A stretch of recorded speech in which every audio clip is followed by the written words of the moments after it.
With many companies now adapting to the new ISO Environmental Management System, or ISO 14001:2015, here's how AGF can help you with a basic understanding of one of the major requirements of the standard, most notably identifying your organization's environmental aspects and impacts.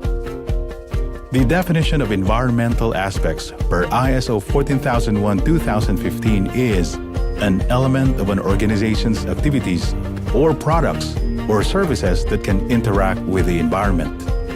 While the definition of environmental impacts per ISO 14001:2015 is any change to the environment, whether adverse or beneficial, whether as a whole or in part, resulting from an organization's environmental aspects. The definition of an environmental aspect is any part of an organization's activities, products, or services that can interact with the environment, positively or negatively. Therefore, initially using that statement, you should list all parts of your business in a register that have an effect. For example, waste streams, gas usage, electricity usage, water usage, transportation, oils, chemicals, and others.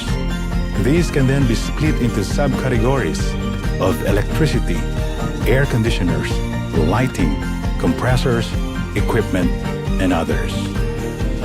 When identifying environmental aspects, all parts of the company's operations in the defined scope have to be considered, not just the obvious core manufacturing or service activities. For example, most facilities have a maintenance department, offices, a canteen, heating and cooling systems, vehicle parking, and contractor and supplier activities, each of which may have an impact on the environment. Once identified, determine what each aspect may cause to the environment. This is the impact portion of the register.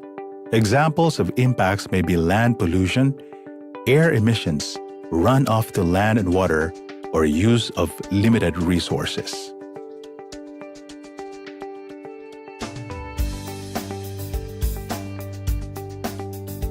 Here's an example. Photocopying of paper in the office is an activity. When performing this activity, we need to consume paper and electricity while operating the photocopy machine. Consumption of paper and electricity are the environmental aspects of this activity. The environmental impact of this environmental aspect is resource depletion, where paper is made from tree and electricity is generated from oil or gas. Both of these sources can actually be depleted. The next step is to decide a scoring system, which could involve severity, occurrence, and detection, relevant to your firm's environmental policy, cost, or environmental concern. Make sure to award its environmental aspect a score to reflect the relative importance of the following items. These are legislation, the severity of environmental damage, reaction of interested parties such as customers and environmental groups, quantity, for example, the volume of the waste type.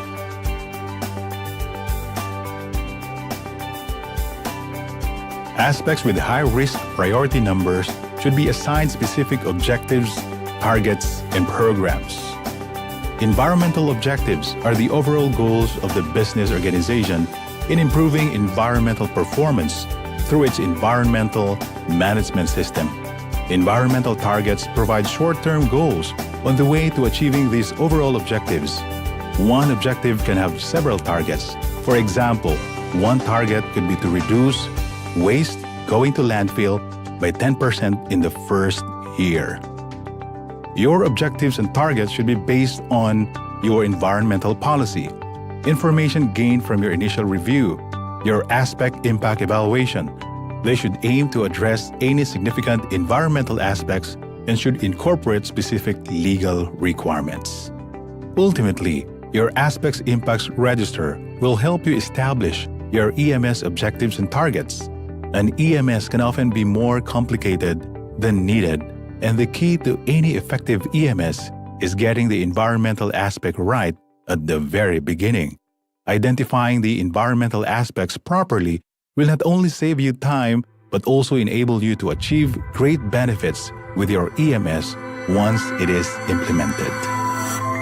For more information, visit our website at www.agfconsultinggroup.com.